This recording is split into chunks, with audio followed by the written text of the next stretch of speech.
ভবানীপুরে promoter রাজ বন্দুক রেখে বলেছিল 17 লক্ষ দিন, মুখ্যমন্ত্রীর দরবারে অসহায় বৃদ্ধ। আজ আমি এবং মমতা দুজনেই সর্বহারা। নবান্নের 14 তলায় শুভেন্দুর সঙ্গে বৈঠক সেরে লিখলেন অভয়ার মা। যুবকদের জন্য নতুন সুযোগ, যুবশক্তি প্রকল্পে আবেদনের নিয়ম জেনে নিন। ঈদের অনুষ্ঠান থেকে সনাতন ধর্মকে গন্দা ধর্ম, নোংরা ধর্ম বলার অভিযোগ, মমতার বিরুদ্ধে দায়ের এফআইআর।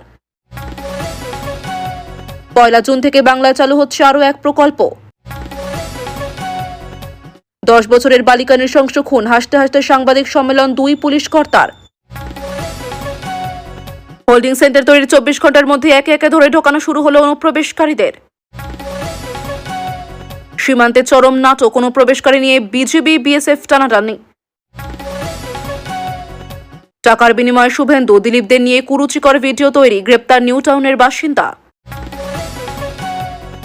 ডাবল ইঞ্জিন সরকার হতেই ঘাটার মাস্টার প্ল্যান নিয়ে বড় সিদ্ধান্ত, বৈঠকে কি নির্দেশ মুখ্যমন্ত্রীর? মুখ্যমন্ত্রী শুভেন্দু সহ বিজেপি নেতাদের নামে অশালীন ভিডিও ছড়ানোর অভিযোগ, পুলিশের জালে এক অভিযুক্ত। স্কুলের পড়ুয়াদের কেন নিম্নমানের ড্রেস, জুতো, কোন সংস্থাকে বরাত, নজর মুখ্যমন্ত্রীর। প্রাক্তন তৃণমূল কাউন্সিলরের স্বামীকে স্যান্ডো গেঞ্জি হাফ প্যান্ট পরিয়ে রাস্তায় রাস্তায় ঘুরিয়ে করা বার্তা পুলিশের। সিএএ আবেদনকারীদের হয়রানি না হয়, দ্রুত সমাধানের নির্দেশ মন্ত্রীর। অন্নপূর্ণা ভান্ডারের জন্য অ্যাকাউন্ট আধার লিঙ্ক করাতে গিয়েও মানুষের হয়রানি এড়ানোর নির্দেশ। দুর্যোগের আশঙ্কা, বৃষ্টি হবে এই সপ্তাহ থেকেই, কোন কোন জেলার জন্য জারি সতর্কতা। হোল্ডিং সেন্টার থেকে ডিপোর্ট করা হবে অনুপ্রবেশকারীদের। অভিষেকের বাড়িতে কলকাতা পুলিশ, বড় ঘটনা ঘটে গেল। বহুগামিতা সম্পূর্ণ নিষিদ্ধ, সম্পত্তিতে মেয়েদের সমান অধিকার, এবার এই রাজ্যেও চালু হচ্ছে অভিন্ন দেওয়ানি বিধি। রাস্তা আটকে নামাজ পড়া যাবে না, পশু জবাইয়ের নিয়ম না মানলেই চরম শাস্তি। মাংস বিক্রি নিয়ে কি নির্দেশ এলো? ঈদের রাস্তায় নামাজ, কুরবানি নয়, করা নির্দেশ যোগীর। 100 দিনে ম্যাজিক দেখাবে বিজেপি, শিল্প খরা কাটিয়ে বঙ্গে বড় বিনিয়োগের বার্তা শ্রমিকের। মুর্শিদাবাদের পর মালদহ, ইংরেজ বাজারের হোল্ডিং সেন্টারে বন্দী 9 বাংলাদেশি অনুপ্রবেশকারী। ভুয়ো নার্সিংহোমের স্বাস্থ্যসাথীর 300 কোটি লুট, মাদক মাফিয়াদের কারচুপি ফাঁস মালদহে। এতক্ষণ শুনছিলেন সংবাদ শিরোনাম, এবার আসছে বিস্তারিত খবরে। ভিডিওটি ভালো লাগলে লাইক করুন এবং আমাদের ইউটিউব চ্যানেলটি সাবস্ক্রাইব করুন। যুবকদের জন্য নতুন সুযোগ, যুবশক্তি প্রকল্পে আবেদনের নিয়ম জেনে নিন। বিধানসভা নির্বাচনের পর রাজ্যে নতুন সরকার গঠন হয়েছে। নতুন সরকার গঠন হওয়ার আগের থেকে রাজ্যের বেকার যুবক যুবতীদের জন্য তৃণমূল সরকার চালু করেছিল যুবতী প্রকল্প, যেখানে 21 থেকে 40 বছর বয়সী প্রত্যেকটি যুবক যুবতী প্রতি মাসে 1500 টাকা করে ভাতা পেতেন। এই প্রকল্প 5 বছরের জন্য চালু করা হয়েছিল। তবে রাজ্য সরকার বদলের পর নতুন সরকার যুবশক্তি প্রকল্পের কথা ঘোষণা করেছেন। লক্ষ্য বেকার যুবক যুবতীদের আর্থিক সহায়তা করা। যুবশক্তিতে কিভাবে স্ট্যাটাস চেক করবেন? এই প্রকল্পে যুব সাথীর দ্বিগুণ টাকা অর্থাৎ 3000 টাকা দেওয়া হবে। যারা যুবসাথী প্রকল্পে টাকা পেতেন তার এই প্রকল্পেও টাকা পাবেন। এছাড়া নতুন করে আবেদন করতে হবে না। সূত্রের খবর, আগামী 1 জুন থেকে ডিরেক্ট বেনিফিট ট্রান্সফারের মাধ্যমে যোগ্যদের অ্যাকাউন্টে পাঠিয়ে দেওয়া হবে 3000 টাকা। এই প্রকল্পের মাধ্যমে www.jubashakti.in এর মাধ্যমে অনলাইনে নাম নথিভুক্ত করা যাবে। উপরোক্ত পোর্টালে গিয়ে আবেদনকারীদের ব্যক্তিগত বিবরণ, শিক্ষাগত যোগ্যতা, আধারের তথ্য এবং ব্যাংক অ্যাকাউন্টের তথ্য প্রদান করতে হবে। টাকা পেতে ব্যাংক অ্যাকাউন্ট এবং আধারের ডেবিট লিংক বাধ্যতামূলক। আবেদনকারীকে বিশেষ কিছু শর্ত মেনে চলতেই হবে। আবেদনকারীকে অবশ্যই পশ্চিমবঙ্গের স্থায়ী বাসিন্দা হতে হবে এবং তার বয়স হতে হবে 21 থেকে 40 বছরের মধ্যে। আবেদনের জন্য আধার কার্ড, ভোটার আইডি কার্ড, বয়সের প্রমাণপত্র হিসেবে মাধ্যমিকের অ্যাডমিট কার্ড, শিক্ষাগত যোগ্যতার শংসাপত্র, সাম্প্রতিক পাসপোর্ট সাইজের ছবি এবং ব্যাংক পাসবুকের স্ক্যান কপির প্রয়োজন হবে। ঈদের অনুষ্ঠান থেকে সনাতন ধর্মকে গান্দা ধর্ম, নোংরা ধর্ম বলার অভিযোগ, মমতার বিরুদ্ধে দায়ের এফআইআর। হিন্দু ধর্ম সম্পর্কে বিভ্রান্তিমূলক তথ্য পরিবেশন, ঘটনা 2025 সালের। তখন বাংলার কুর্সিতে মুখ্যমন্ত্রী মমতা বন্দ্যোপাধ্যায়। সেই বছর রেড রোডে ঈদের অনুষ্ঠান মঞ্চ থেকে হিন্দু ধর্মকে গান্দা ধর্ম, নোংরা ধর্ম বলার অভিযোগ ওঠে মমতা বন্দ্যোপাধ্যায়ের বিরুদ্ধে। বছর ঘুরেছে, বাংলায় পালাবদল হয়েছে ক্ষমতারও। এবার সেই উস্কানিমূলক মন্তব্যের জেরে রাজ্যের প্রাক্তন মুখ্যমন্ত্রী মমতা বন্দ্যোপাধ্যায়ের বিরুদ্ধে দায়ের হলো এফআইআর। ঠিক কি বলেছিলেন মমতা, কি অভিযোগ? রেড রোডে ঈদের অনুষ্ঠান মঞ্চ থেকে মুখ্যমন্ত্রীকে বলতে শোনা গিয়েছিল, একটা গান্দা ধর্ম যেটা এই জুমলা পার্টি বানিয়েছে সেই ধর্ম আমি মানি না। সেই সময় এই নিয়ে রাজনৈতিক বিতর্ক কম হয়নি। তৎকালীন বিরোধী দলনেতা শুভেন্দু অধিকারী মমতাকে চূড়ান্ত আক্রমণ করেছিলেন। গর্জে উঠেছিল শুভেন্দু। সোশ্যাল মিডিয়ায় মমতার বক্তব্য পোস্ট করে শুভেন্দু প্রশ্ন তুলেছিলেন, কোন ধর্ম নোংরা? মমতা বন্দ্যোপাধ্যায়, আপনি একটা বক্তব্য রেখেছেন যে আপনি নোংরা ধর্ম পালন করেন না। কোন ধর্মকে নির্দিষ্ট করে আপনি এটা বললেন? সনাতন হিন্দু ধর্ম, গান্দা ধর্ম? মন্তব্যের জন্য ক্ষমতা না চাইলে হিন্দু অঞ্চলে তৃণমূলের নিষিদ্ধ হওয়ার কথাও সেই সময় বলেছিলেন শুভেন্দু। এবার প্রায় 1 বছর পর সেই ইস্যুতে জল গড়ালো বহুদূর। লিখিত অভিযোগ মমতার বিরুদ্ধে। জানা যাচ্ছে, হিন্দু ধর্ম ও সনাতন ধর্মকে গান্দা ধর্ম বলার অভিযোগ তুলে এবার প্রাক্তন মুখ্যমন্ত্রীর বিরুদ্ধে শিলিগুড়ি সাইবার ক্রাইম থানায় লিখিত অভিযোগ দায়ের করেছেন রিঙ্কু চ্যাটার্জি সিং নামে এক আইনজীবী। তার অভিযোগ, মমতা বন্দ্যোপাধ্যায়ের এই মন্তব্য হিন্দুদের ধর্মীয় অনুভূতিতে সরাসরি আঘাত করেছে। অভিযোগে আরও বলা হয়েছে, সনাতন ধর্মকে গান্দা ধর্ম বলে অপমান করা হয়েছে। প্রাক্তন মুখ্যমন্ত্রীর সেই বক্তব্য আঘাত করেছে কোটি কোটি হিন্দুর ভাবাবেগে। এই ঘটনার প্রতিবাদ জানিয়ে থানার দ্বারস্থ অভিযোগকারিনী আইনজীবী। প্রাপ্ত তথ্য বলছে, শিলিগুড়ি সাইবার ক্রাইম থানায় বিএনএস এর 351 সাবসেকশন 1, 352 এবং 353 সাবসেকশন 2 ধারায় 25শে মে মামলাটি রুজু হয়েছে। এবার এই অভিযোগের প্রেক্ষিতে পরবর্তীতে কি পদক্ষেপ হয় সেটাই দেখার। রাস্তা আটকে নামাজ পড়া যাবে না, পশু জবাইয়ের নিয়ম না মানলে চরম শাস্তি। মাংস বিক্রি নিয়ে কি নির্দেশ এলো? বাংলায় আগেই নির্দেশ দেওয়া হয়েছিল, এবার বাকি রাজ্যেও ধীরে ধীরে একই নিয়ম চালু হচ্ছে। বাকরি ঈদে পশু জবাই নিয়ে এবার কঠোর হলো যোগী সরকারও। প্রকাশ্যে যাতে পশু জবাই বা হত্যা না করা হয় তা নিয়ে কড়া বার্তা দেওয়া হলো। যদি কেউ এই কাজ করতে গিয়ে ধরা পড়েন বা আইন বিরুদ্ধে কোনো প্রাণীর জবাই বা হত্যা করেন, তাহলে তার বিরুদ্ধে কঠোর থেকে কঠোরতর পদক্ষেপ করা হবে। রবিবার 24শে মে উত্তরপ্রদেশের মুখ্যমন্ত্রী যোগী আদিত্যনাথ এই নির্দেশ দিয়েছেন। ভিডিও কনফারেন্সের মাধ্যমে উচ্চ পর্যায়ের বৈঠক করেন রাজ্যের আইন শৃঙ্খলা ও প্রশাসনিক বিষয় নিয়ে। সেখানে তিনি বলেন যে বাকরি ঈদে যেন প্রকাশ্যে কোনো পশু জবাই না করা হয়। নির্দিষ্ট যে জায়গা আছে, যেমন কসাইখানা, সেখানে একমাত্র পশু জবাইয়ের অনুমতি দেওয়া হবে। সমস্ত জেলা প্রশাসনকে নির্দেশ দেন যেন এই নিয়ম অক্ষরে অক্ষরে পালন করা হয়। একই সঙ্গে মুখ্যমন্ত্রী যোগী জানিয়েছেন, কোনো ধরনের নতুন প্রথা পালন করা যাবে না। ঈদের দিনও নামাজ পড়তে হবে, শুধু মসজিদেই। রাস্তা বন্ধ করে বা আটকে নামাজ পড়ার অনুমতি দেওয়া হবে না, তা সে যে পরিস্থিতি হোক না কেন। মুখ্যমন্ত্রী নির্দেশ দিয়েছেন যে পশু বলি বা পশু জবাইয়ের পর বর্জ্য যেন সঠিকভাবে সঠিক জায়গায় ঠিকঠাকভাবে ফেলা হয়। প্রকাশ্যে মাংস বিক্রি করা যাবে না। বেআইনি কসাইখানা যদি তৈরি হয় তাহলে তার বিরুদ্ধে কড়া ব্যবস্থা নেওয়া হবে। এমনকি বৈধ কসাইখানাগুলোতেও নির্দিষ্ট সীমার বেশি মাংস রাখা যাবে না। যাতে নিরাপত্তার যথাযথ ব্যবস্থা থাকে এবং ইলেকট্রিসিটি থাকে তাও নিশ্চিত করতে বলা হচ্ছে। ধর্মীয় স্থানগুলিতে টহল দেওয়ার নির্দেশ দেওয়া হয়েছে। আলিগড়, বিজয়নুর, সাহারানপুর, রামপুর, সম্বলের মতো স্পর্শকাতর এলাকা যেখানে আগে হিংসার ঘটনা ঘটেছে, সেখানে যাতে বিশেষ সতর্কতা গ্রহণ করতে বলা হয়েছে। যদি কোনো ধরনের অশান্তি হয় তাহলে প্রয়োজনীয় পদক্ষেপ করতে নির্দেশ দিয়েছেন মুখ্যমন্ত্রী যোগী আদিত্যনাথ।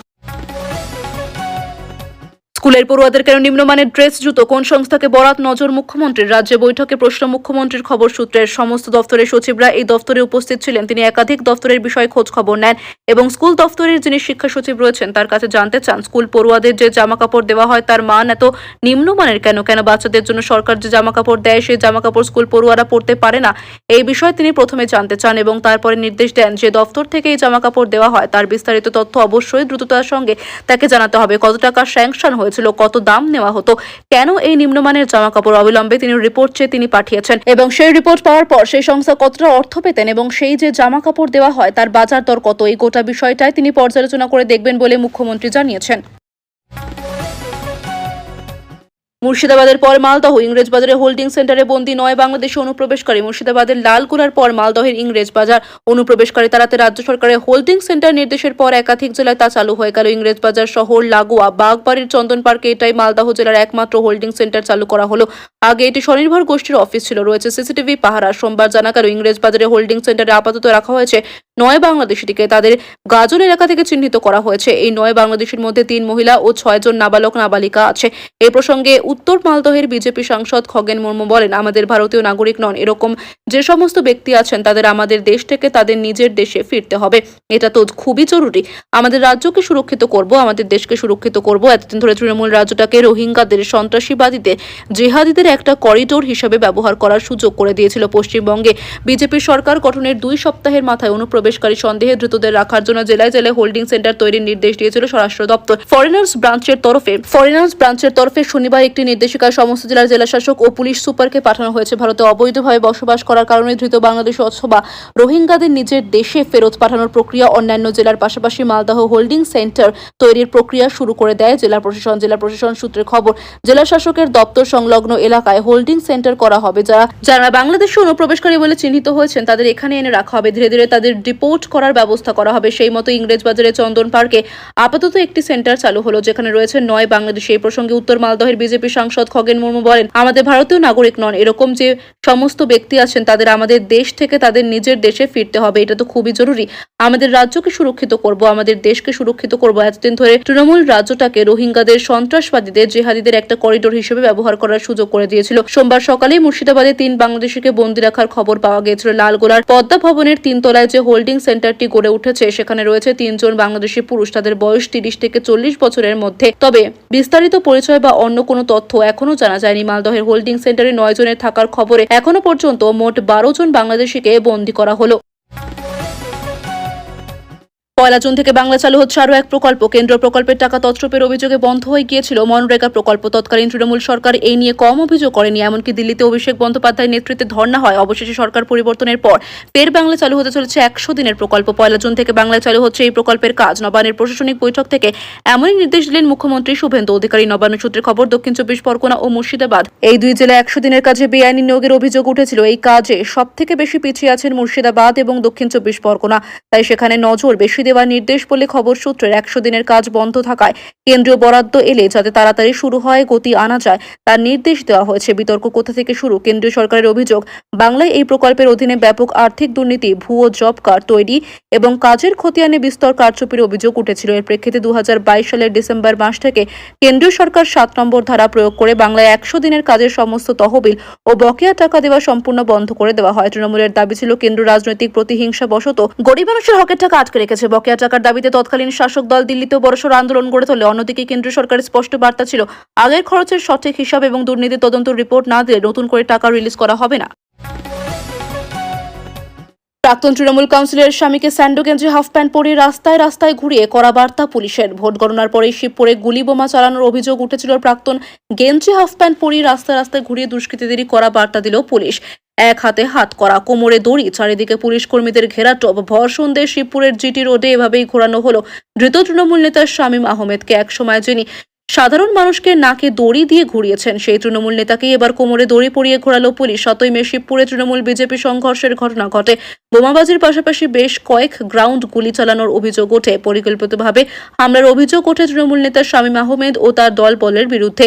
সেই ঘটনায় বৃহস্পতিবার মুম্বাই থেকে হাওড়া পুরসভার প্রাক্তন তৃণমূল কাউন্সিলর শামীমা বানুর স্বামী শামীম আহমেদ ওরফে বরেকে গ্রেফতার করা হয়। রবিবার তাকে 8 দিনের পুলিশি হেফাজতের নির্দেশ দেয় হাওড়া আদালত। আর এর পরদিনই দেখা গেল এই ছবি। কোমরে দড়ি পরিয়ে তৃণমূল নেতাকে ভরা বাজারে ঘোরালো পুলিশ। হতবাক হয়ে দেখলো আমজনতা। ভোট গণনার পরে শিবপুর যে বোমা গুলি চলেছিল, নাম জড়িয়েছিল এই শামীম আহমেদের, যে কিনা প্রাক্তন তৃণমূল কাউন্সিলরের স্বামী। শামীমের স্ত্রী শামীমা বানু।